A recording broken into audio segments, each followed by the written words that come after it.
I didn't know what I was doing. I certainly at that point didn't consider myself an entrepreneur, although I do now. I just knew that I had a passion, again, a passion for it. And I literally went all in. In the beginning, it was challenging, but I just was determined that this was going to be what I was going to do. And I hung on. You know, not a lot of people can say they started their business by cold calling billionaires. I had to learn, man, you know, when they say, you know, you're building the plane as you fly it type of thing, that's kind of exactly what I was doing.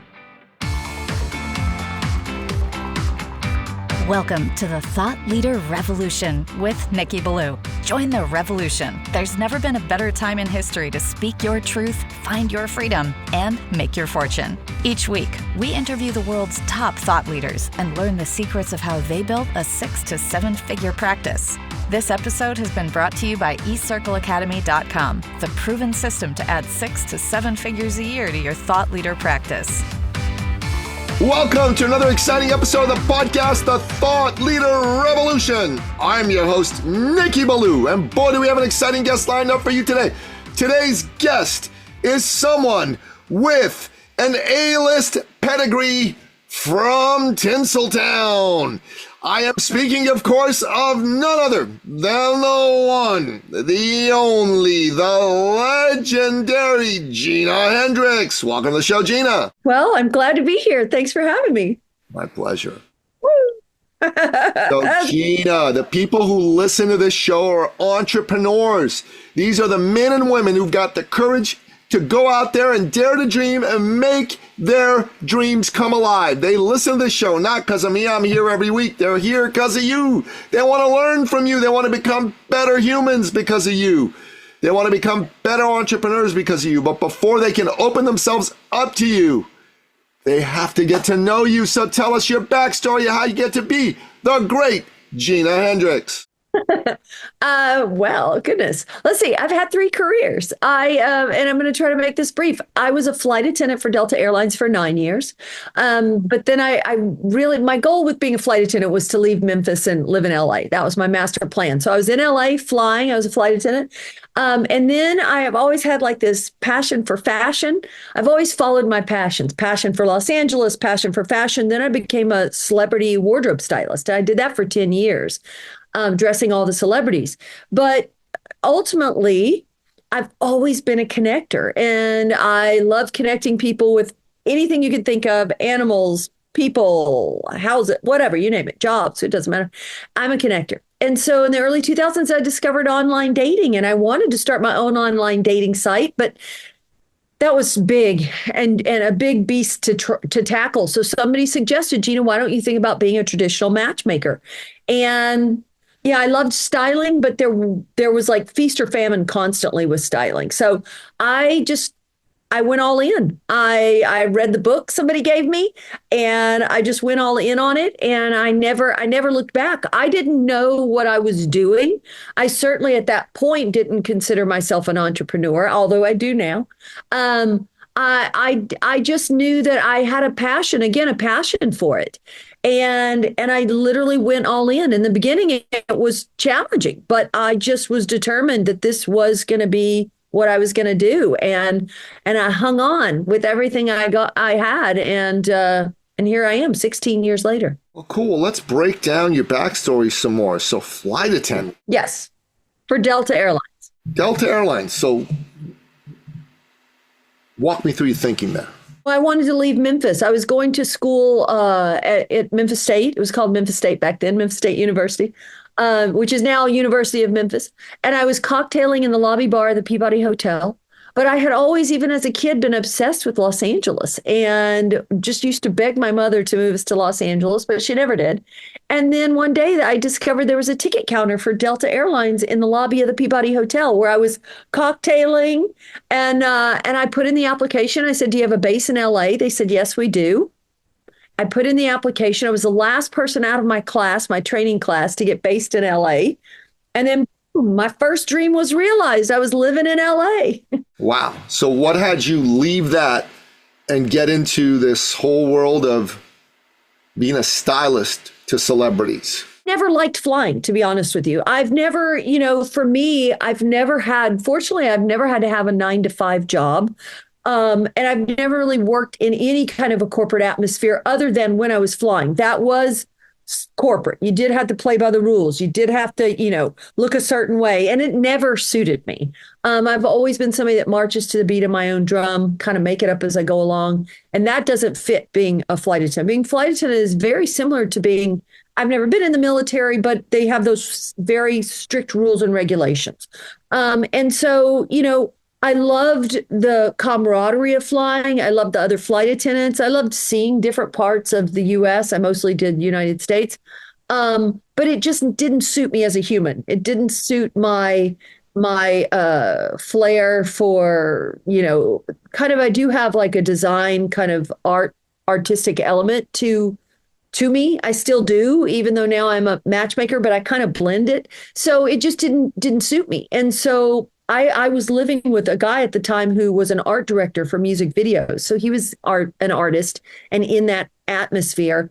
And I'd always loved style, always loved getting compliments on my wardrobe. And but I didn't know how to get into that business. But through dating him, I got access to wardrobe stylists. I started assisting them, even though I was flying.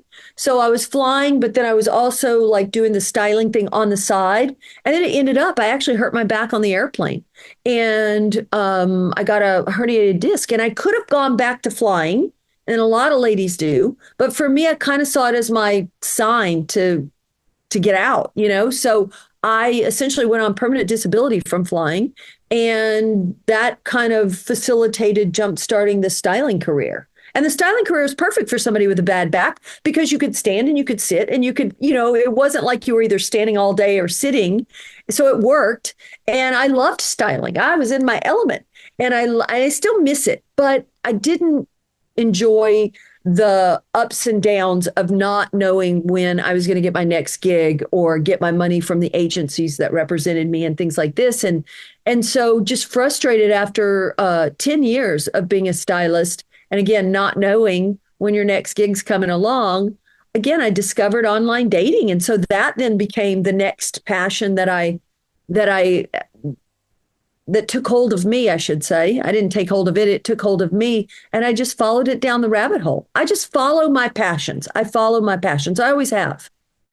So, when you say you didn't like corporate with all its strict rules and regulations, I mean, I can relate to that because that was me. I worked in corporate for a while and I hated it. It. Don't like being told what to do. Always wanted to march to the tune of my own drummer. And I just had to get out of that and become my own man, have a business, have a company. Now, do I answer to people? Sure. I answer to my clients. I answer to my family. Sure. I answer to God, but I didn't have to answer to some sniveling bureaucrat who got their jollies out of enforcing the rules and didn't really have any interest in making me a better person, me better at what I do. So when you said, I just never liked those rules and regs, I can just see, a young Gina Hendrix going, yeah, man, you're an idiot. I don't want to listen to you. You're not making anything better for anybody. Not the company, not me, not you. Right. And I think these days they've loosened up a little, but it's still, you're still in corporate America. And if you're in corporate America, you've got to play the game. And I think while your point is, valid, just like you, I have clients that are essentially my bosses in a way. It's not a corporate structure. It's still somebody to answer to, of course. And I think everybody has somebody to answer to, like you said, to God or family or whatever. That's different. That's different than being like a little robot, it's totally different. Yeah, 100%. I'm not good at being a robot. And even when I have clients that come along, because, I work with men for matchmaking, it's only men who hire me. But some of those guys, they all show up with different personalities. And some are more of the laid back entrepreneur. Some come from a more corporate background. And I have to kind of navigate those personalities. But at the end of the day, it's still my business and I get to call the shots. I had no idea what an entrepreneur was. I had no idea. And I just sort of figured it out as I went along. So being a stylist, you were part of like a union with an agent. Is that how that worked? Well, I never, the irony was just as I was about to get out of styling and I had just started my matchmaking, so I was just literally making the transition. I got accepted into the union, but I It took never 10 years to get accepted into the union. Yes, because I started out in fashion. So I started out as a celebrity fashion stylist, which the way you get in the union is more TV and film. So I was in more of the print world, dressing celebrities for red carpets, magazines, these kind of things. And there's not a union for that. Or it wasn't then, but I did have agencies that like you would be with like a hair makeup styling agency. So I would have different agents that represented me, but it wasn't a union. They were just, it was just an agency that where production companies or celebrities, managers and agents would book you through your agent type thing. And so, yeah, there wasn't. And yeah, I thought that was the funniest thing. After all those years, I wasn't even going to take this last movie. So I'd already started my styling, but I started my matchmaking, but it was very early days. I was still trying to figure it out and get clients. And then somebody came along and said, Gina, we're doing this movie in Shreveport, Louisiana, and it's with Val Kilmer, Sharon Stone, and 50 Cent. We would love for you to come costume design. I was like, I'm already starting but then I needed the money. And so I did that. And from that movie, it made me eligible to get in the union, but I didn't. I guess at that point, honestly, I could have gone back to the safety, but I've never been one for safety. I've never been one to play it safe. I've always been a bit of a risk taker, which I think you have to be an entrepreneur. Yeah, it's actually a good phrase. Never been one for safety. I might call the episode that. That's a good phrase. It'd be a good episode title. So now I get you didn't like flying. I get that's why you were happy to get out of it into this world of fashion styling. But what was enticing about it? What made you stay in it for 10 years? Oh, the styling suited me perfectly. I love clothes. I just love style. I've never been like a designer. I can't necessarily design a clothing item, but I love putting the pieces together that work and transforming everything about someone. You can take them from, dud to stud, or, you just can.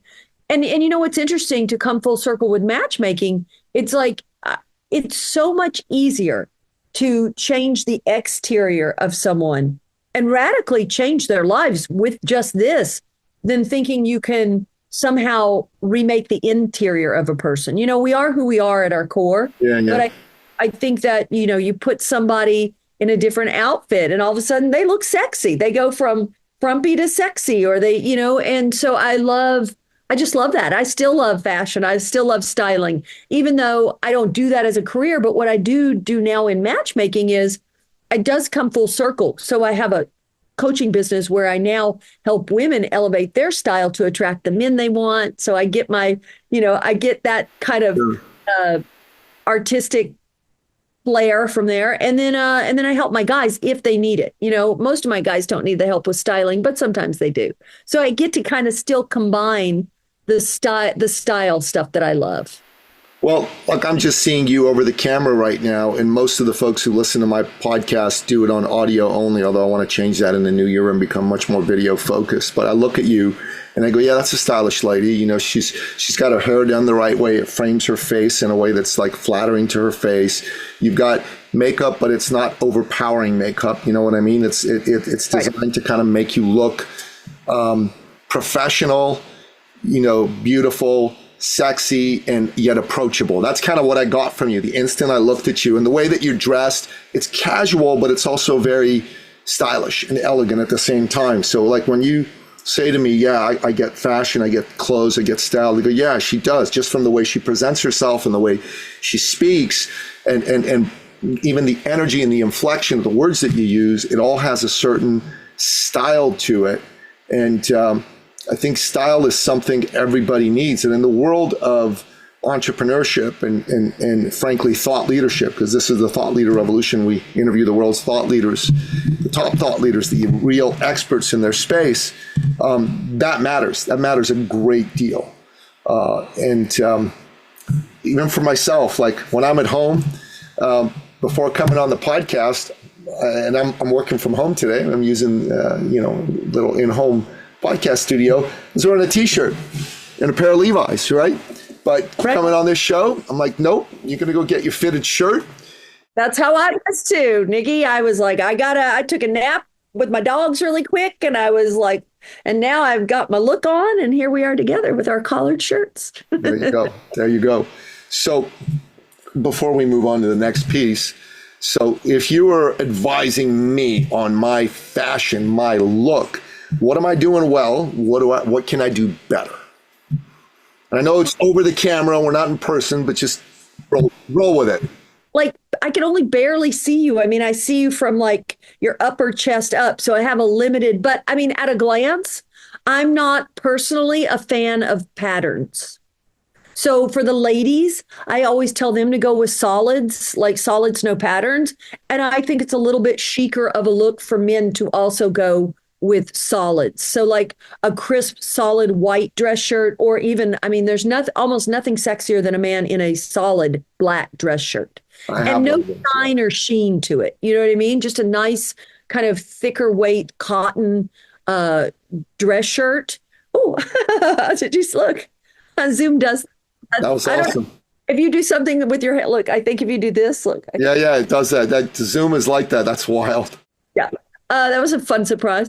Anyway, so I that's kind of the advice. And I don't like short sleeve dress shirts on men. I think that looks, and you're not, though. I know you're wearing a long sleeve shirt, but I'm just saying in general, if I'm going over in my head, like, it's so funny. I set a client up recently with this woman, and he's in Florida, and I made him put on, because his go-to is like a short sleeve dress shirt or, some sort of short sleeve shirt. And I like sleeves. I think it gives a more polished look, right? Even if you roll up the sleeves a little bit, it's just a more of a polished look.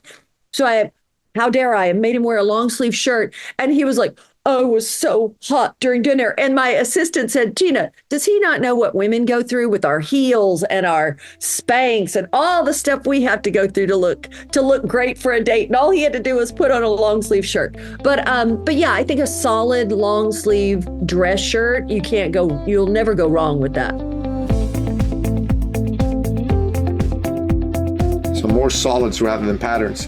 I like solids, but I also like patterns too. I wear a lot of pattern stuff, but I can see that from a professional point of view. It could. You're asking me. I mean, I think it just looks. Listen, I'm not saying that this doesn't look good, but if you want to be chic, a little more chic, do you say I'm wearing like the solid? Look, I practice what I preach, right?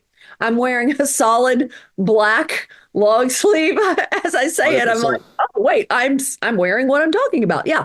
I think it looks, so this, can look sexy. But I think, don't you think if I had on a pattern shirt, it might not look as sexy? Do you see how this looks kind of chic and classic and timeless? It does. You definitely got all that going on. Kind of one of my go-tos. All right. So, that's good. That's good advice. I like it. It's definitely good and cool. It's simple. It's so simple. It's funny, but like I'll wake up in the mornings and just walk the dogs. And if I want to create like a kind of a chic look, if we're going with that word chic, if I want to create a chic look with minimal effort, I do like some kind of loose jeans, let's say, but it's not really about the jeans. Or you could do a sweater, you could do a jacket. But what really clinches the deal is I have these blue frame sunglasses. It's kind of clear lenses. And I wear this like straw brim hat. You put on the hat and you put on those blue glasses, I can wear anything from the neck down and it instantly makes me look chic. And I can't tell you how many compliments I get. And I've literally rolled out of bed and I have no makeup on or anything. So it's just tiny little things that you can do. You don't have to go over the top or even spend a lot of money. You just have to do little things here and there to just polish your look and bring it together. Cool. Okay. No, I appreciate You're going to ask me, Nikki. No, I mean, listen, here's my secret. Gina, I do two podcasts, Thought Leader Revolution and Sovereign Man. Thought Leader Revolution has over 620 published episodes. Sovereign Man has approaching 165, 66 published episodes. So we're approaching 800 episodes. Wow. One of the cool things about having an interview format series of podcasts is I get to learn from my guests. I want to learn from my guests. This is one of the things I admire about Joe Rogan as a podcast host is he is curious. He asks questions. He wants to learn. And I thought, damn, it's an opportunity to learn from a real expert. Like I get a coaching session for free. You know what I mean? I get to learn about a new arena. So I'm in a long-term committed relationship with a very lovely woman. So I'm not in the market, as it were, to go find myself somebody new. But it's always good to learn how to be my best for my lady, you know, see what's going to get her to go. Because she's very stylish. Even when she dresses plainly, she's always looking very lovely and beautiful. You know, I'll show you a picture. That's exactly what I was going to do. So hold on, if I can find, whoa. Dude, man, I take a lot of pictures, so I apologize. What are you taking pictures of, Nikki? Well, I take pictures of myself. I take pictures of my kids, of her. Is she the one you have the kids with? No, she and I, we are post-marriage.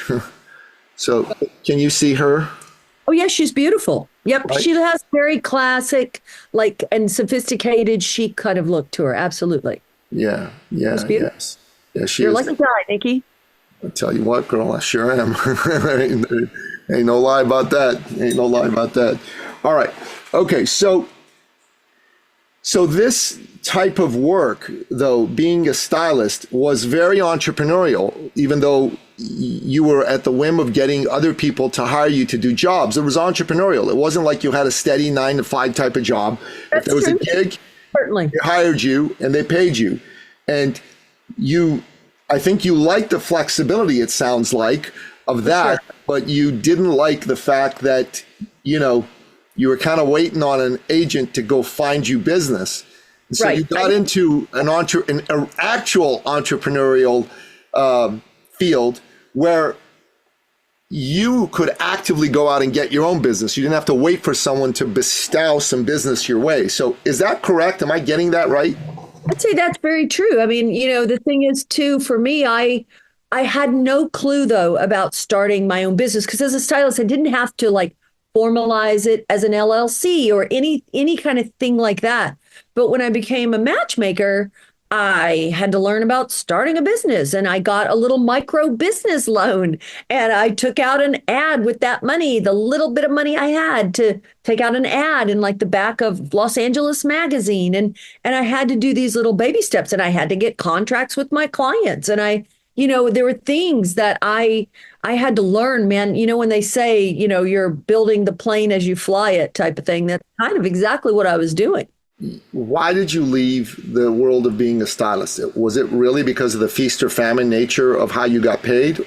It really was, because after 10 years, I was still in a 1-bedroom apartment, and there would be, listen, a lot of things in the media and social media and look more glamorous than it is, So I would be sitting on the front row of fashion shows, rubbing elbows with all these celebrities, and then not knowing how I was going to pay my rent in 2 weeks. I mean, that was normal, because even though, you're working, there are lulls, and it's not quite it's glamorous, but very few people make it to the top in that field, in any field, very few people. And for styling, you really have to be at that very, very top level, working with the biggest celebrities on a constant basis. And then the other people, it's sort of up and down, up and down. In fact, a woman who used to be my assistant, we're still in contact. She was an assistant, wardrobe assistant of mine. She's going through a thing right now where she's in a drought, and, it happens. So for me, that was really it. I think if I had been busy working all the time and at that top level, making the money that I do, certainly with this business, would have been different. I probably wouldn't have left. But I also do love connecting people, and I've always been good at that. I love connecting people. So you're the connector. Okay. So What made you get interested in this whole dating thing?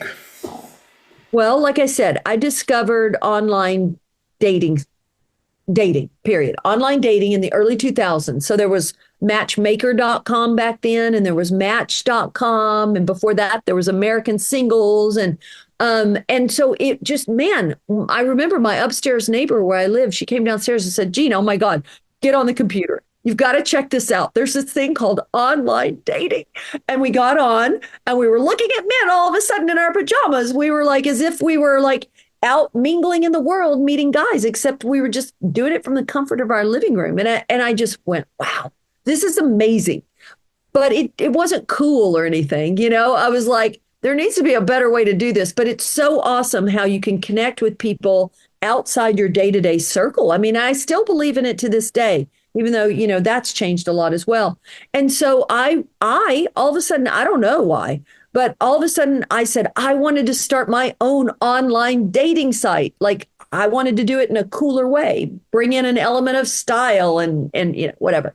And so I tried off and on for 7 years, from 2000 to 2007, during the lulls of styling, because like I said, it was like up and down, up and down. So during those dips where it was nothing going on, I would fire up my interest to do the dating site. And I mean, I flew to San Francisco and took meetings. And I worked hard for 7 years, but I didn't make any progress because every time I talked to somebody to get their advice, they'd give me a different way to do things.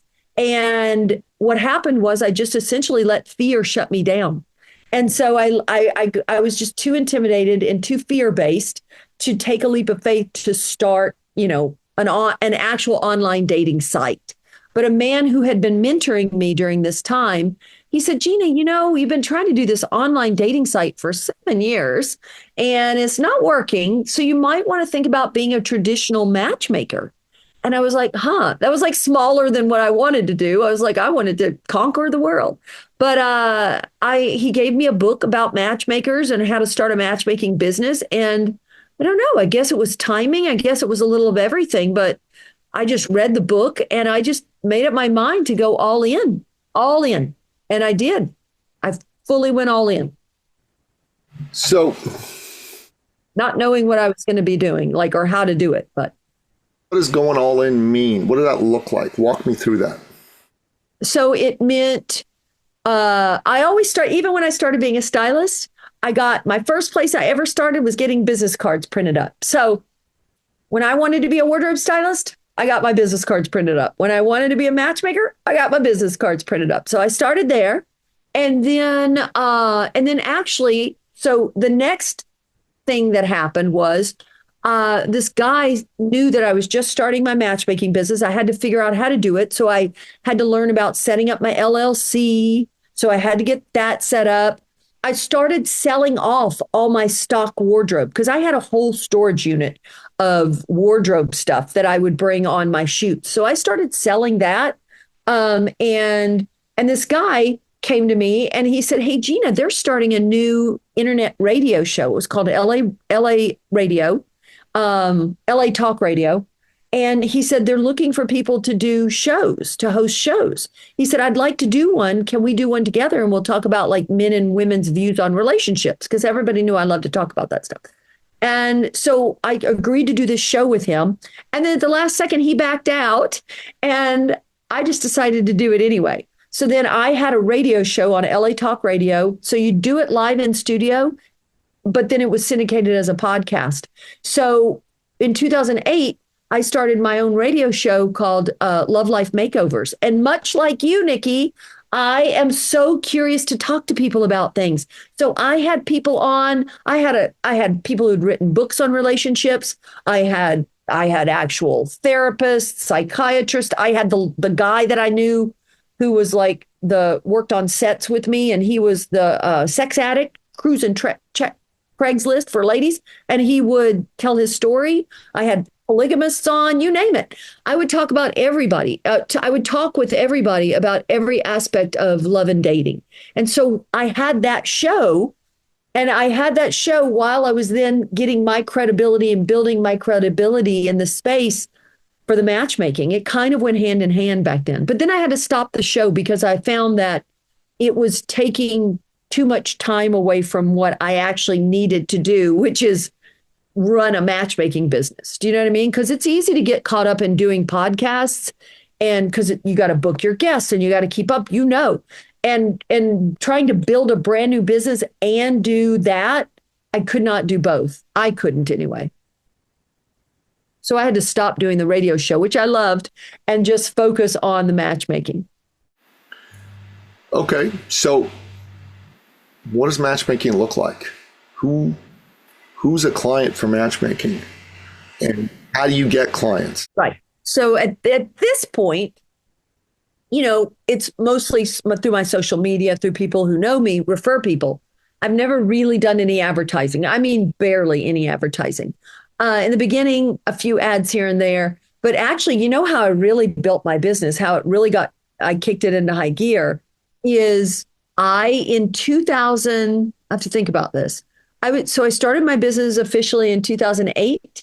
I would say by like 2010 is when I realized that the men that I was talking to, a lot of times they had beer budget, but champagne taste. Do you know what I'm saying? Yes, I do. They didn't really have a lot of money, but they always wanted top level ladies. Okay. And I have never had a problem accessing top level ladies, especially since my background was fashion and coming from the celebrity world. But how do I get these top level ladies to want to go out with these men that really are not at their level? And so I just decided to work with men who had champagne budget and champagne taste. And I literally started going to all these beautiful women that I knew had access to those guys. I made a list. I Googled like eligible billionaires, eligible, and then when I would meet with these women to interview them for the database, I'd whip out the list. I'd go, hey, by the way, do you know any of these guys on my list? Because I'd love to get them as clients.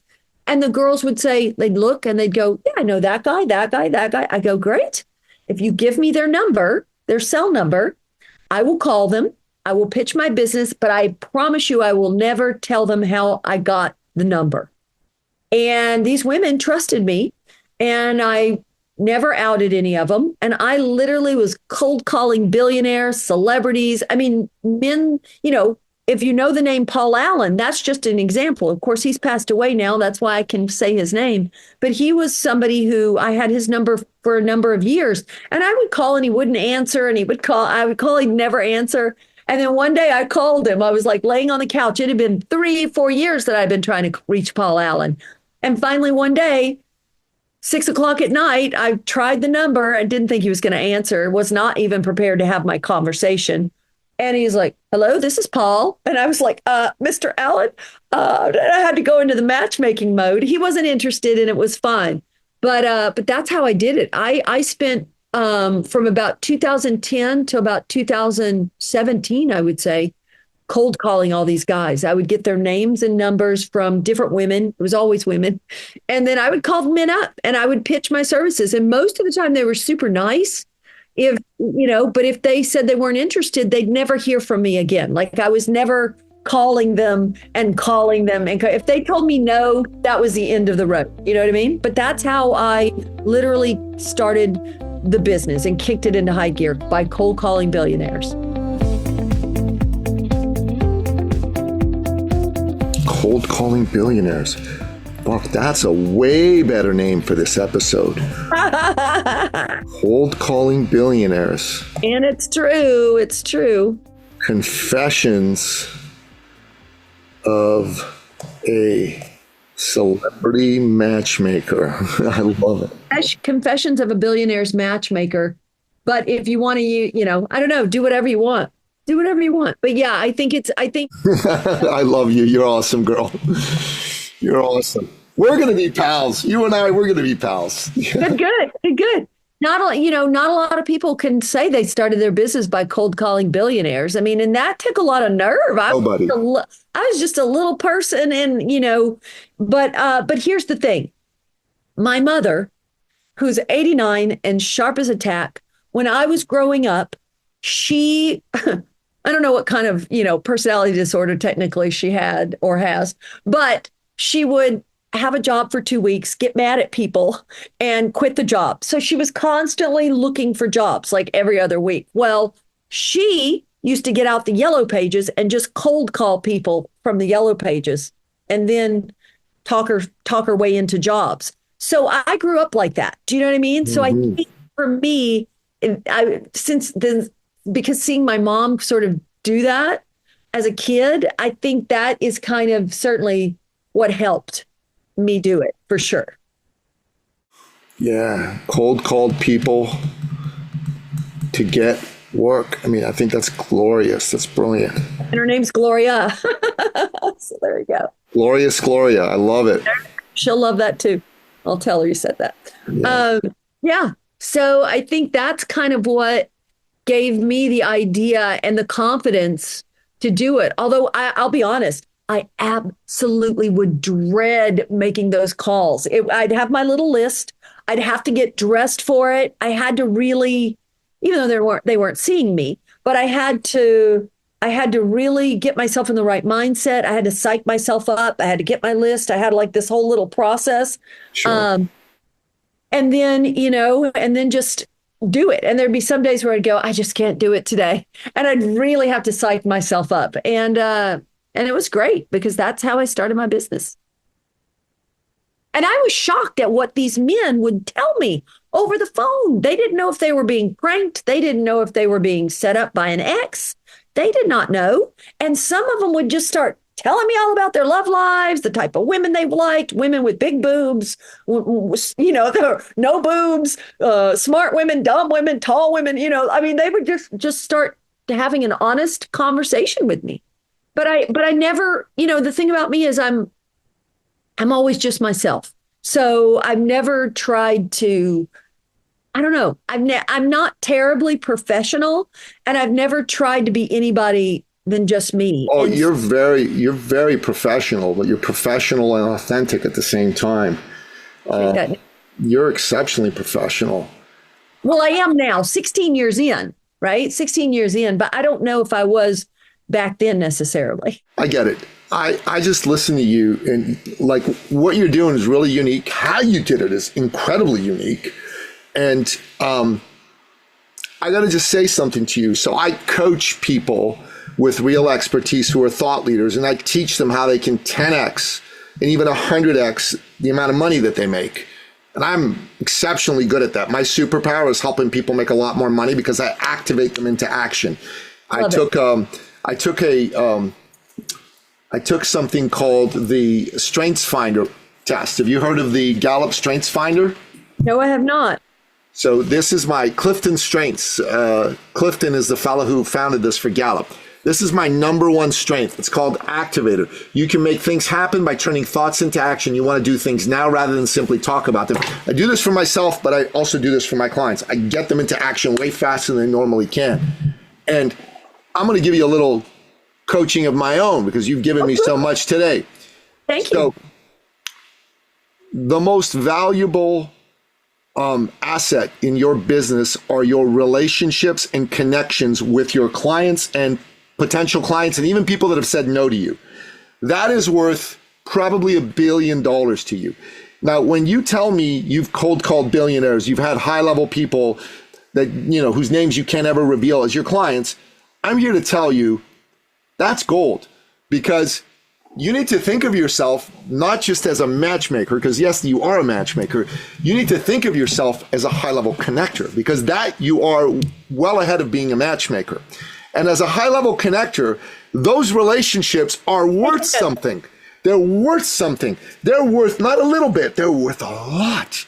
Because if you can get strategic about understanding what these people are dealing with, not just in their love lives, but in their lives, period, is they open up to you. Even if they don't do business with you, I know they open up to you.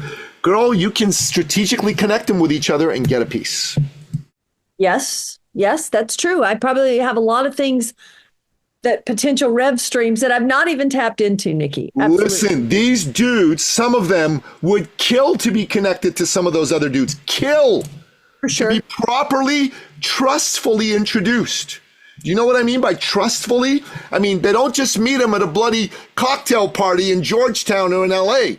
I mean, somebody like you with a relationship with both goes, hey, you and you need to be connected.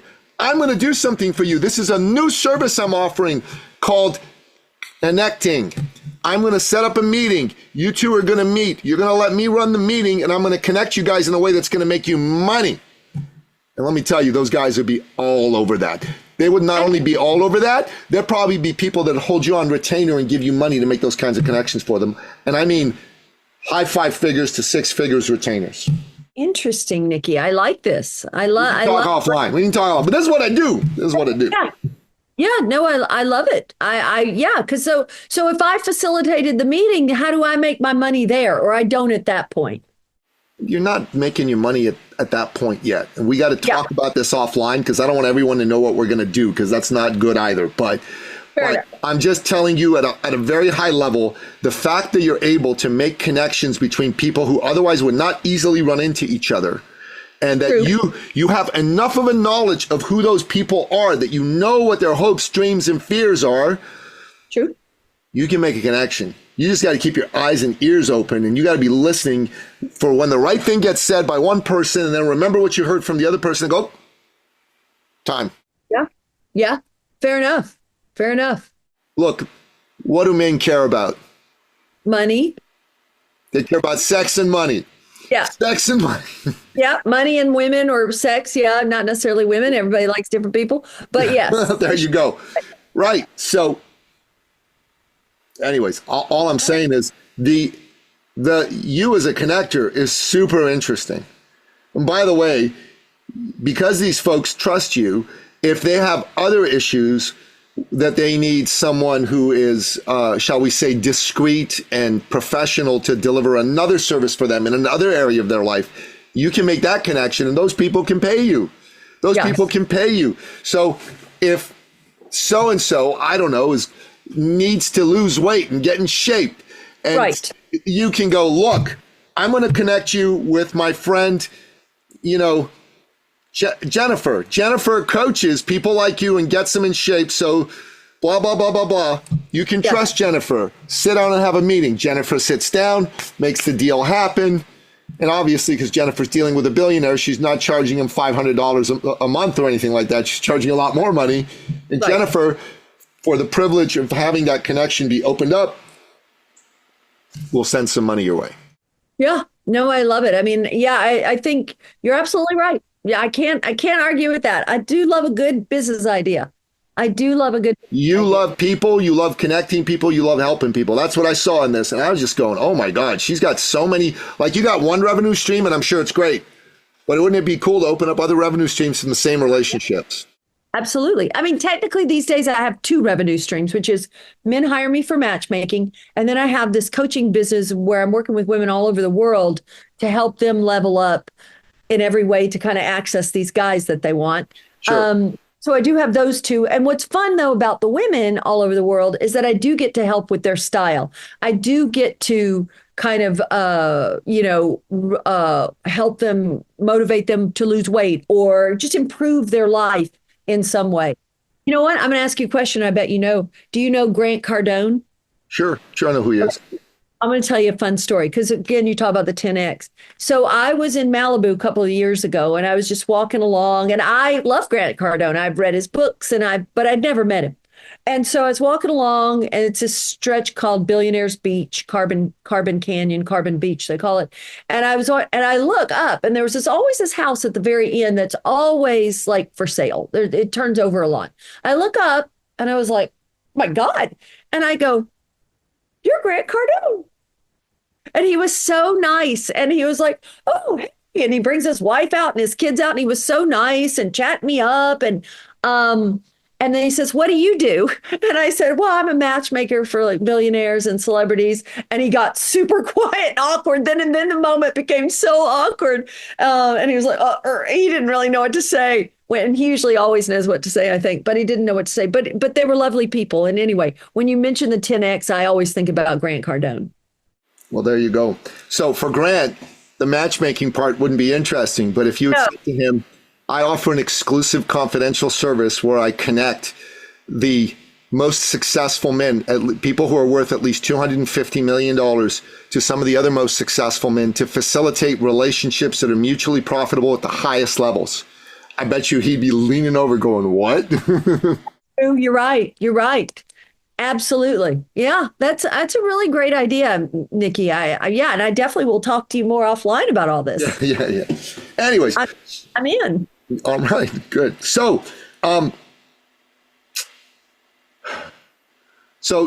you're talking to me, and like we're just going to do this as a pretend because, like I said, I'm in a relationship. I'm Yes, very much in love and all that good stuff. But let's say you were talking to me, and I was, someone at a potential for this. How would you run me through how all that would look? Process. Okay. So first of all, where I start is I find out exactly what kind of lady the guy's looking for because I have to know that I can get him what he wants. I have to feel like the type of ladies he wants are going to like him. So that is where I start. And usually we just start with a phone call. Like a guy will go on to my website and submit an initial inquiry. And then from there, if I feel like the initial inquiry, he could be a good client, I'll follow up. We do a call. On the initial call, I get more of a feel for your type of lady, just your backstory, just who you are. I'm sizing you up to see, do I like this guy? Do I not like this guy? So let's assume I like you and I feel like, okay, we can move along to the next step. The next step will be that I'll send you profiles of ladies from my database. And I try to protect everybody's privacy. So you'll see a limited profile.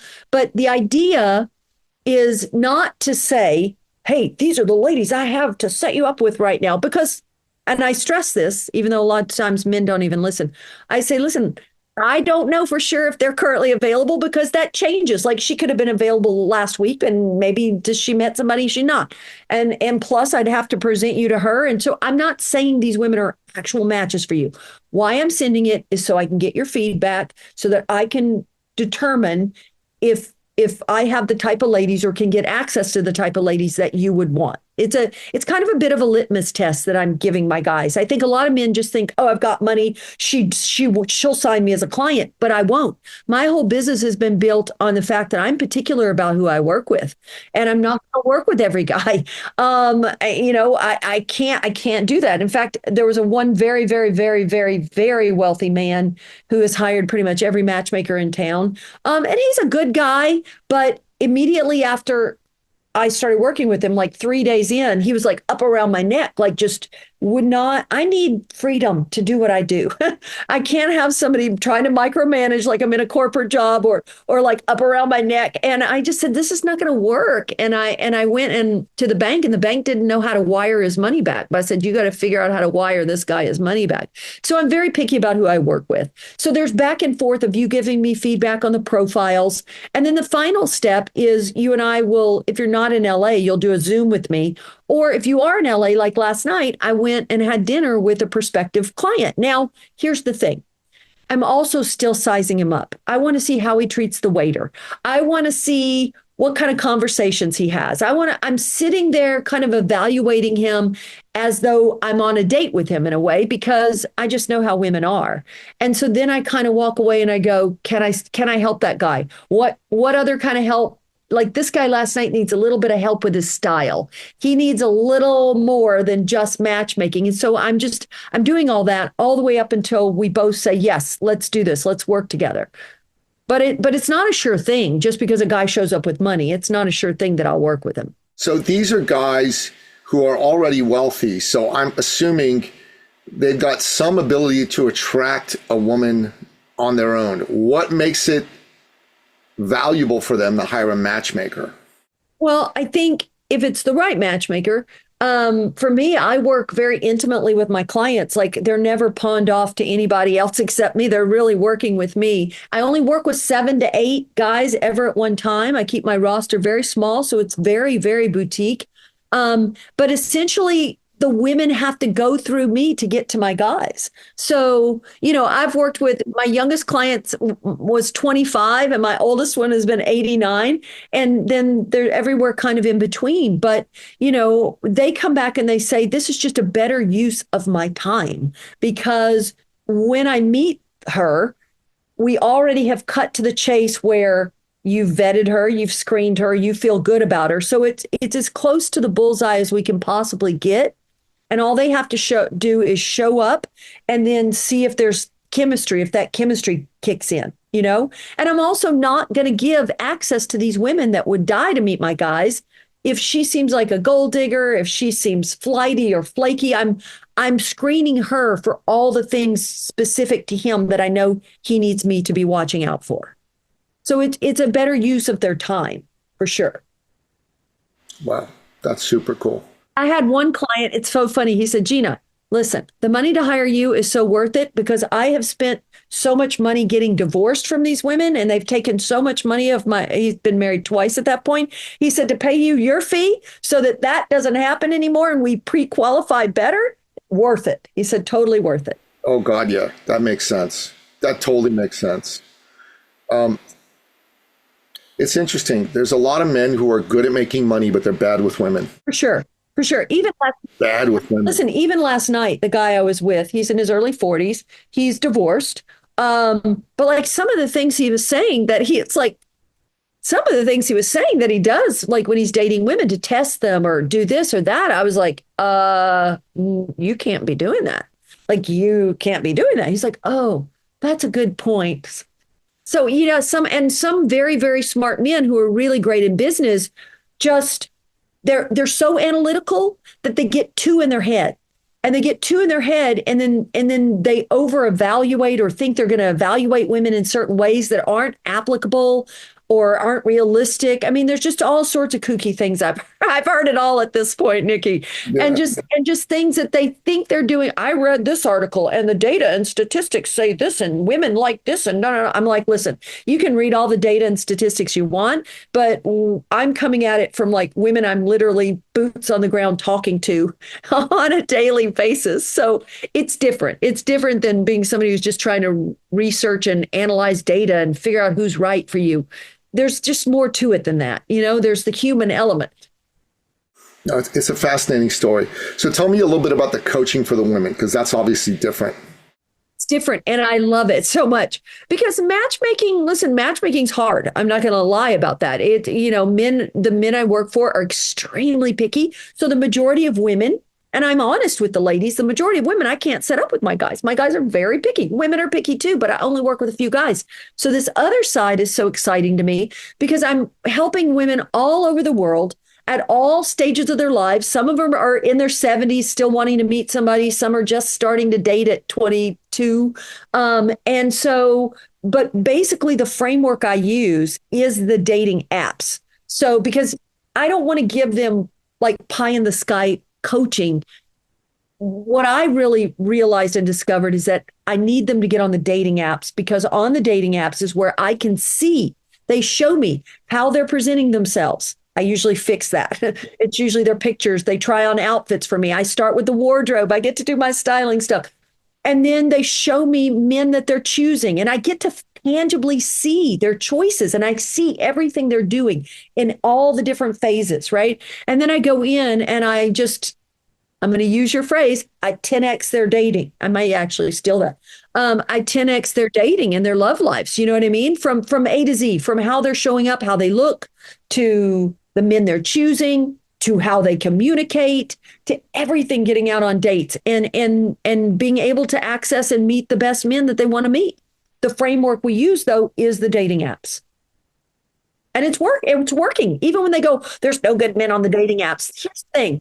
All roads lead to the dating apps these days. It just does. It just does. There's no getting around it. You know, it's really funny. When I got married in 2002, we got separated in 2009. I briefly dated and I met Teresa, my lady now, in 2011. Actually, I met her in 2010. We started dating in 2011. And I went on dating apps and I went on a few dates with women, and none of them really worked. I met Teresa at the gym, you know. Right. And it's, if I found myself single today, I've got no idea how to go about the dating business. I got friends of mine who go on dating apps and do all this, and they tell me about Tinder and swipe right and all this kind of stuff. But wow, it's a world that's beyond me right now. I got to tell you. Well, and dating has become more complicated than ever for a number of reasons. Now you have like this climate with the Me Too movement. And so a guy who's now walking up to a woman at a grocery store or at a gym, she's like, what, creeper, what do you, or maybe not. It could go either way. You just don't know, right? That's the thing.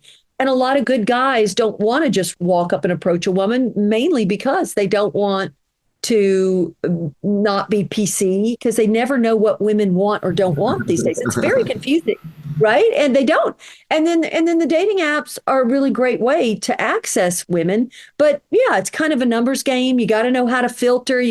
I call it the dating Olympics, because if you show up on a dating app these days and you're just low level, then you're never going to be connecting with the people that you really want to meet. You've really got to show up as if you're competing at the Olympics, for God's sakes, No, you got to be shown like you're the top of the heap from that perspective. And people underestimate that all the time. Thank God I got a sweet honey. I'll tell you. Hang on to her, Nikki. Hang on to her. Oh, yeah. So, Gina, it's been really great having you here. So if someone wants to get a hold of you and find out about your services, what do you want me to send them? I appreciate it. They could go to my website, which is ginahendrix.com. Or they could look me up on social media. I think YouTube, Instagram, TikTok. It's matchmaker Gina Hendrix, and they will find me. Matchmaker Gina Hendrix. Okay, cool. That's good. We end off every single one of our podcast episodes by asking you, as our guest expert, what are your top 3 expert action steps? These are your 3 best pieces of advice in bullet point form to help my listener. What say you? Be fearless, have integrity, and follow your passion. I'm thinking about the 3 things that have gotten me to where I am. Be fearless, have integrity, follow your passion. These are all really great. Never compromise your integrity for money. That's a huge, for me, that's been one of the cornerstones of my business. That's what gets people in trouble when they compromise and they're willing to sell their soul for money. That's going to come back. Not good. Yeah. It's not good. Not good. Doesn't feel good. It's not good. No. So, Gina, it's been great having you on the show. Thanks so much for coming. It's really terrific. Nikki, thank you. Yeah, you bet. That wraps up another exciting episode of the podcast, The Thought Leader Revolution. To find out more about today's guest, the one and only Gina Hendrix, a matchmaker to the billionaires. Go to the show notes at thethoughtleaderrevolution.com or wherever you happen to listen to this episode, be it iTunes, Spotify, Google Play, Audible, YouTube, Rumble, or what have you. Until next time, bye-bye. This episode has been brought to you by eCircleAcademy.com, the proven system to add 6 to 7 figures a year to your thought leader practice.